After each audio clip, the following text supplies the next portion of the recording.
Economia que importa. Nova Manhã.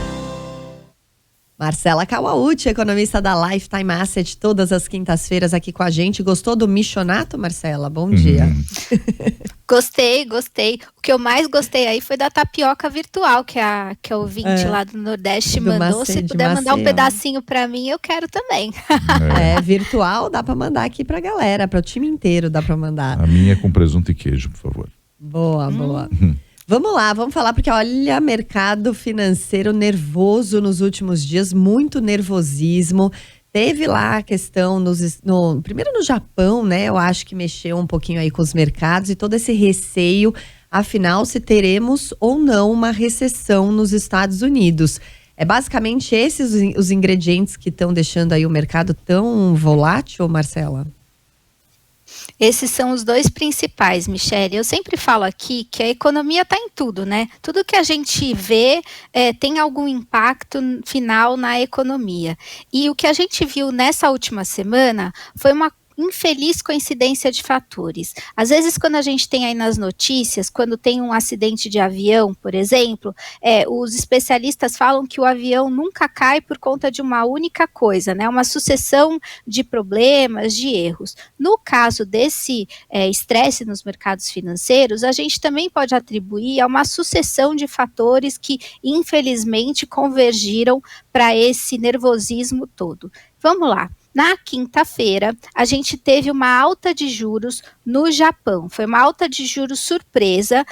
Os mercados não imaginavam que isso ia acontecer, porque o Japão, ele tem um histórico de juros negativos. Aqui no Brasil, a gente está tão acostumado com juros ali acima dos 2 dígitos. Lá no Japão, o juro era negativo, porque o país vive com deflação.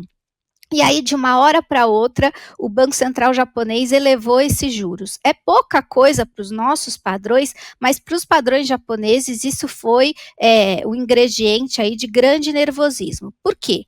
Os investidores tomavam empréstimos lá no Japão a juros baixíssimos e aplicavam o dinheiro em países onde os juros eram maiores. Então, você toma empréstimo a um juro baixo e aplica a um juro alto e você tem aí um rendimento muito interessante. É isso que os investidores fizeram. Quando o Japão subiu os juros, virou aquela fuga ali dessas operações e isso gerou uma dor de barriga nos mercados que veio lá do Japão. Isso foi na quinta-feira. Na sexta-feira, saíram os dados do mercado de trabalho americano, que mostraram que houve um aumento do desemprego nos Estados Unidos. Os Estados Unidos têm tido desemprego baixíssimo desde o fim da pandemia, inclusive foi isso que gerou a inflação, e o Banco Central americano colocou os juros lá em cima. E aí, como a alta do desemprego foi maior do que estava sendo esperado, o mercado foi de 0 a 100 muito rápido. Então, ele foi de uma preocupação com o mercado de trabalho muito aquecido para, meu Deus, será que o mercado de trabalho vai desaquecer muito rápido? E aí, isso já foi um segundo problema. E aí, para terminar, o terceiro ingrediente desse bolo aí que deu errado foi a questão das tensões geopolíticas. Na semana passada, um dos principais líderes do Hamas foi morto em território iraniano. Esse atentado foi atribuído a Israel e aí o mercado começou a esperar um contra-ataque do Irã contra Israel que poderia elevar as tensões geopolíticas. Então a gente teve alta de juros no Japão, medo de recessão nos Estados Unidos e medo de que as tensões geopolíticas se intensificassem. Isso acabou gerando um gatilho que foi acionado justamente na madrugada de domingo para a segunda. E aí os economistas que lutem, porque a gente passou ali a madrugada de domingo para segunda vendo o que estava acontecendo nos mercados. A bolsa japonesa caiu 12% nesse período ali, lembrando que a madrugada de domingo para segunda era segunda-feira lá no Japão. Isso gerou uma dor de barriga por aqui também. Existem impactos super importantes para a economia brasileira, então o que acontece no Japão reflete aqui no Brasil.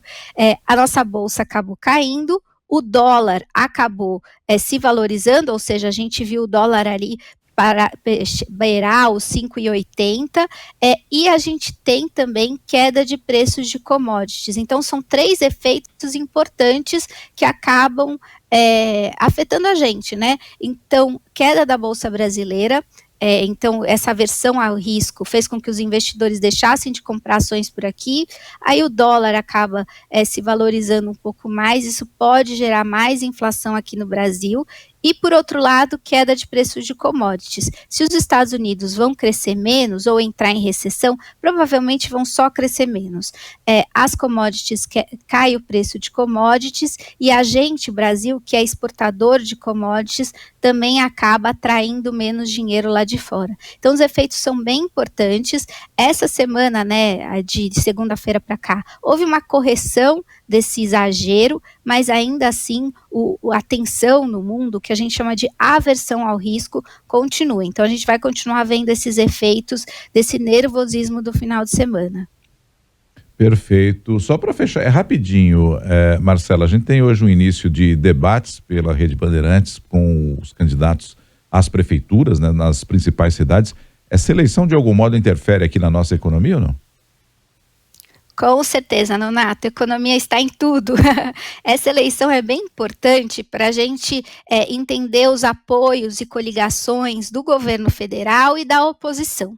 Isso tem 2 efeitos principais. O primeiro deles vai fazer bastante diferença, né? A eleição vai fazer bastante diferença em quem vai ser o presidente do Congresso Nacional a partir do ano que vem. Lembrando que, né, tanto o presidente da Câmara quanto do Senado, são eles que determinam quais são as pautas prioritárias. Então, vai fazer diferença em relação aos projetos aprovados a partir do ano que vem, especialmente lembrando que o governo tem muita intenção de arranjar novas fontes de arrecadação para cumprir a meta fiscal.